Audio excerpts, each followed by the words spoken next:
Hi, this is Remembering the Past, the show where we talk about people who died recently who've had a profound effect on our history, our society, or our culture. Tonight we have musicians of different stripes, all the way from the ridiculous to the sublime. And we're going to start out with Tommy Ramone, who died recently at the age of 65, and he was the last of the Ramones, a Long Island punk rock group that sort of started the movement. Not my type of music, but very influential in its day. Here is The Guardian on Tommy Ramone. Tommy Ramone, the manager turned drummer and then producer of the band, was a Hungarian immigrant born Erdélye Tamás in Budapest, who came to the United States in 1957. Heavily influenced by 60s girl groups and the New York Dolls, Ramones formed in 1974 and were the first band from the underground punk scene in New York to make an album. Ramones, legend has it, was recorded in 6 days and cost $6,400 to make. It saw the first outing of their signature 1, 2, 3, 4 introduction yelled out at the start of each song. Though their album sold poorly in the United States, although it was officially certified gold last month, 38 years after its release, it became nascent gold for the United Kingdom's underground punk scene. Their gigs in London at the Roundhouse and Dingwalls in July 1976 were credited by Joe Strummer of The Clash, John Lydon of the Sex Pistols, and Captain Sensible of the Damned as pivotal, proving that their fledgling bands too might get out of the garage and onto a bigger stage. Unpretentious and leather-clad, with holes in the knees of their skin-tight jeans, the band played their guitars badly and their drums maniacally, bridging the gap between rock and punk. Their extraordinary gigs featured barely a breath between songs, and they toured relentlessly until disbanding in 1996. They had gone through 5 record labels. Of the other founders, Joey Ramone died of lymphoma in 2001, Dee Dee was killed by a heroin overdose in 2002, and Johnny died from prostate cancer in 2004. Tommy Ramone played on the band's first 3 albums, co-producing 2 of them before leaving in 1978, ostensibly because he was exhausted by the constant touring, but later admitted that he had quit in reaction to being physically threatened by Johnny, treated with contempt by Dee Dee, and all but ignored by Joey. I just want you to know, I don't make that stuff up. It's not exactly Noel Coward. The thing I get a kick out of about Tommy Ramone is that he was part of the Ramones, which was sort of the anti-authoritarian movement against the 1970s coming from Long Island and the New York suburbs. To me, that's conventional. The anti-authoritarian thing about Tommy Ramone was he was born of Holocaust survivors in Hungary after World War II, and his family escaped Hungary after the 1956 Hungarian Revolution against the Soviet communists.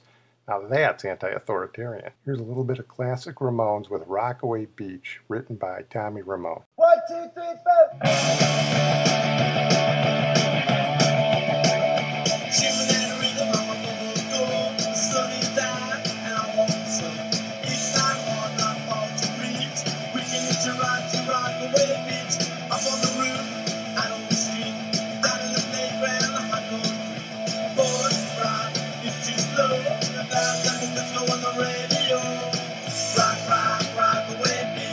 Tommy Ramone and the Long Island punk sound of the 1970s. We're going to move on now to Charlie Haden, great jazz bassist, who died at the age of 76. He was from Shenandoah, Iowa, and he got into jazz when he heard Charlie Parker in Omaha in 1951. He had been doing, and he did for a little longer, country music, but then he switched completely to jazz. Later on, he became associated with Ornette Coleman, and then after that with Keith Jarrett. One of my friends, Bruce Dole, a jazz aficionado who knows a lot more about jazz than I do, called Charlie Haden Charlie Mingus without the madness. Here's NPR on Charlie Haden. Bass player and composer Charlie Haden. He died today at age 76. Haden began performing as a child, singing on the radio in his native Iowa. But as he explained in an NPR interview a few years ago, childhood polio changed that. I came from being a singer going into jazz, and that's one of the things that polio did for me is took away my ability to sing with a range because it paralyzed my vocal cords. So that's when I started playing. Charlie Haden made his mark with saxophonist Ornette Coleman's groundbreaking quartet in the late 1950s in Los Angeles, and went on to play with everyone from Stan Getz to Pat Metheny. Fred Kaplan, columnist with Slate and jazz critic for the magazine Stereophile. Fred, thanks for being with us. Oh, thank you. And you knew Charlie Haden quite well. Tell us what it was like to see Charlie perform. Watching him play was really something. He would lean over his bass almost in a perpendicular angle to listen to what he was doing more keenly. He would turn his head away from the bass. He had such an intense expression. He knew exactly what he was trying to do, and he would beam. I mean, really, it was almost an ecstatic expression when he heard one of his bandmates play a nice riff on some chord, and he knew exactly how to compound that. You mentioned that he grew up in a family of singers. He was singing perfect harmony when he was 2 years old. His father would train the family to hit a note exactly right, neither sharp nor flat, and that stayed with him through his entire career. Before Charlie, most bassists, they kept time, and say if a pianist was playing a C chord, they would play the C note and maybe some other notes around it. Charlie, he's called a free jazz musician, and some people think that means abstract or chaotic. What it means is that he was a romantic. He loved nothing more than a beautiful melody, but he didn't like to be boxed in with a chord structure. So he would take what he was doing where he wanted to go. He would play a bit of the melody, a counter melody. He would open it up to an entirely different direction, but somehow bring it right back down to earth. He greatly expanded, almost limitlessly, the role that a bass player had. And other musicians would watch him. They didn't want to play with him in a jam session. They just wanted to listen to this guy who could do so much while keeping perfect time. I'd be remiss if I didn't mention Charlie Haden's politics. He was a pretty hardcore leftist, especially during and right after the Vietnam War, but he certainly could play. Here he is with Joe Henderson on Round Midnight.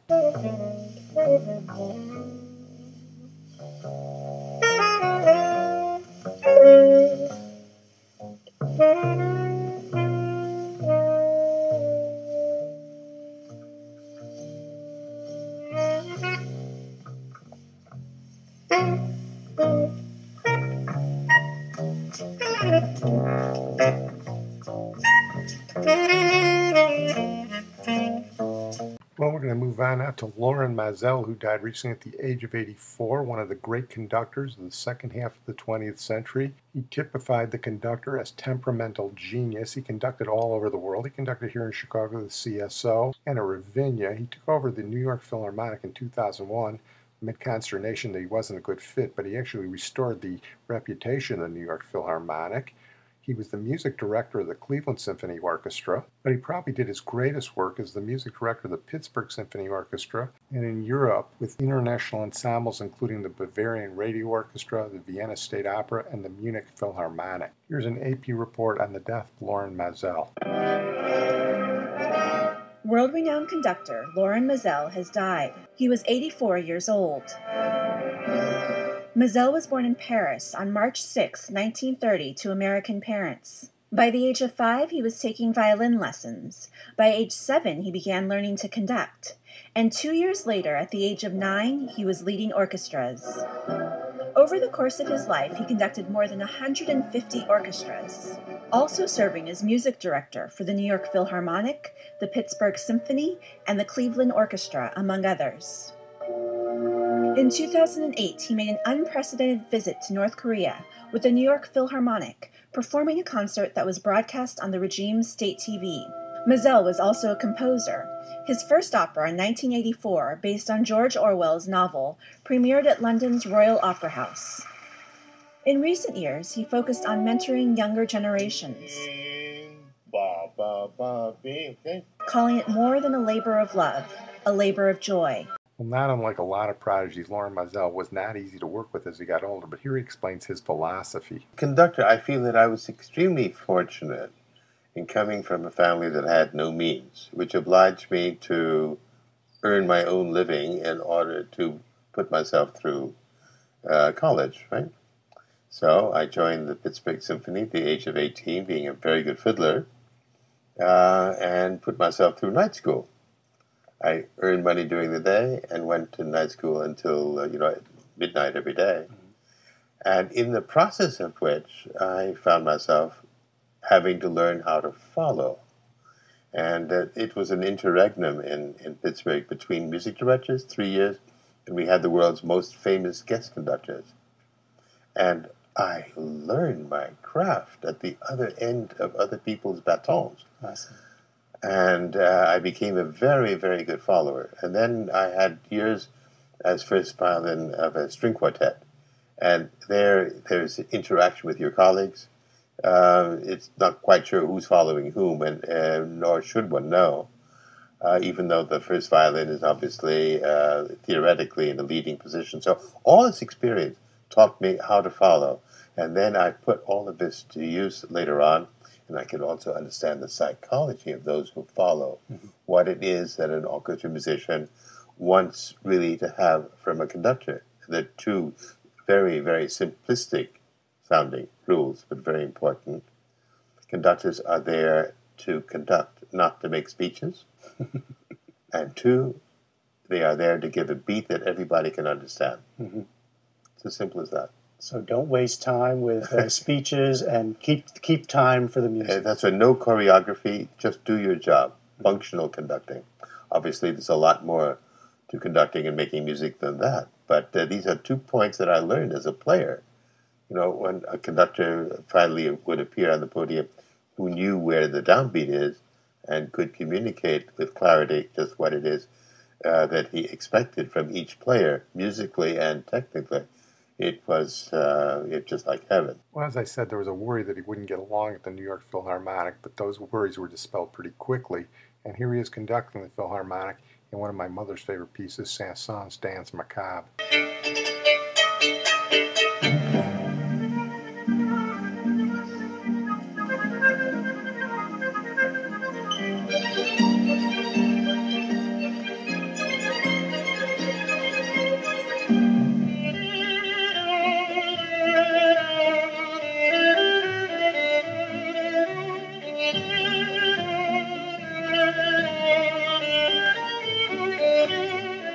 Yeah, the skeletons are coming out of their graves at night in that one. Well, we're going to close tonight with our only non-musical subject, Bob Hastings, who died at the age of 89. Another actor born in Brooklyn, albeit not Jewish. He was an Air Force navigator on the B-29 in World War II. He started out in radio, played Archie Andrews on the radio series based on the comic book. We may have more to say about that in the future. He got into television fairly early. He was on Captain Video for a while. We talked about Captain Video a couple of weeks back. He had a recurring role with Phil Silvers and Sergeant Bilko. In the 60s, he was in all sorts of stuff. I saw him on Batman the other night. Played a bartender in All in the Family, but he was most famous for his role in McHale's Navy. He played Lieutenant Elroy Carpenter, who was a basic sycophantish toady to Joe Flynn's Captain Binghamton, and that in turn made him a foil for McHale and all his men, and we talked about McHale's Navy when we did Ernest Borgnine's podcast about a year back. I'm sorry, Carpenter. I'd like to throw this trip your way, but I've got direct orders from the Admiral. Send McHale.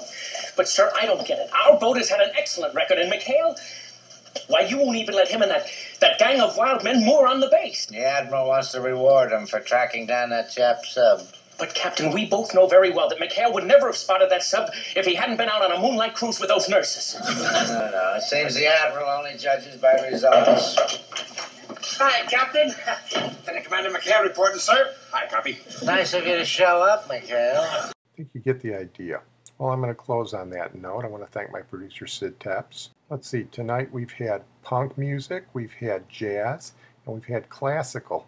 But as our final tribute to Bob Hastings, the logical thing to do would be to play the McHale's Navy theme, but we played that for Ernest Borgnine when we did McHale's Navy. So tonight we're going to close with a little disco. And when we talk disco, we're talking the Village People. I don't know about you, but I'm an Indian man myself. So here's the Village People within the Navy. Remember, they want you as a new recruit. In the Navy, yes, you can sail the 7 seas. In the Navy, yes, you can put your mind at ease. In the Navy.